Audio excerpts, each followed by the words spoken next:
আমাদের উপস্থিত নেতা নেতৃবৃন্দ এবং আমার ছোট্ট সোনামণিরা, তোমরা কেমন আছো?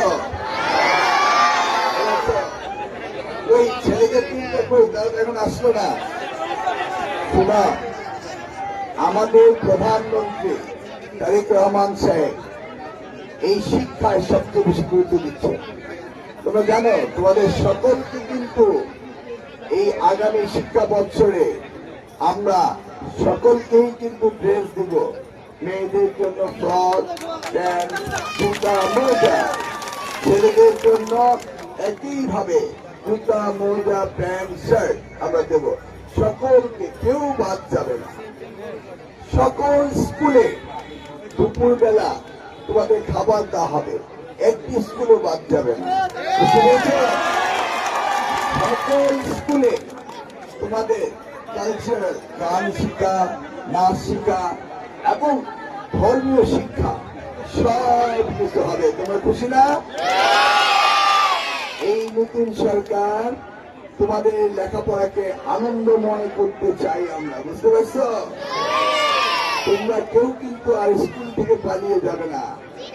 তোমাদের জন্য আমরা সব কিছু ব্যবস্থা করব। আমরা লেখাপড়াকে আনন্দময় করে তুলব। বুঝতে পেরেছ? তোমরা যেন খুব খুশিতে থাকো, খুশিতে লেখাপড়া করো এবং তোমরা যেন ভবিষ্যতের বাংলাদেশকে গড়ে তোলো। এই চিন্তাটাই কিন্তু আমাদের মাননীয় প্রধানমন্ত্রী জনাব তারেক রহমানের। বুঝতে পেরেছ? আজকেই শেষ না, একটার পর একটা প্রতিযোগিতা হতে থাকবে। তোমাদের বিভিন্ন রকম প্রতিযোগিতা হতে থাকবে।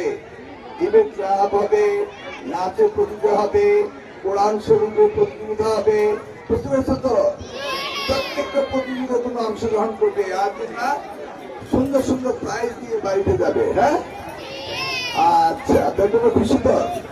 একইভাবে আমরা ওই মাধ্যমিক স্কুলে, কলেজে, সব জায়গায় আমরা ওই ব্যবস্থা করতে হয়েছে। কাঁদছে নাকি? ও কাঁদছে কেন? তুমি হেরে গেছ? কোনো চিন্তা করে না, আগামী আজ দিয়েছে। আমি আবার প্রতিযোগিতা দেবো তোমাদের জন্য। ঠিক আছে?